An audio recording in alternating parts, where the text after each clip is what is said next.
In this video, I'm going to show you how to add and verify your bank account in Wise. If you constantly add in money into your Wise account, it is a great option that you add in your bank account. So if you also want to learn how, make sure you follow along and let's get straight into the video. Open up the Wise application and then tap on the profile option on the top left. Once you're inside of the profile section, you just need to scroll down and on the settings, you'll see a section called payment methods. Inside of the payment methods option, you can see different types of cards or banks that may have been linked. If no bank accounts are linked, you can easily link one. Tap on the connected bank accounts option and then tap on connect bank account.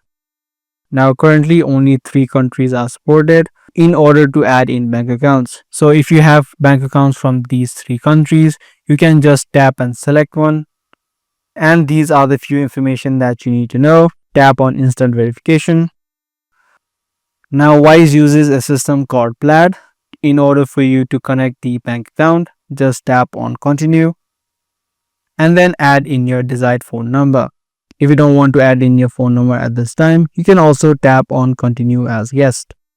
In the next section, you can choose from different bank accounts that you may have. Just select a bank account that you want to link or add to your Wise account. This way, you just need to follow the on-screen prompts and then tap on continue to login. This way, you'll be directly taken to the login page or the online banking login page of your bank account. So for example, if you have the Chase online banking, you'll be straight away taken to the online banking section where you can type in the username and the password of your Chase account.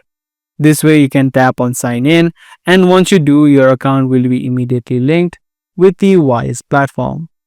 That is the way that you add and verify your bank account inside of Wise. Be sure to give this video a thumbs up and also make sure to subscribe to this channel for more future videos just like this.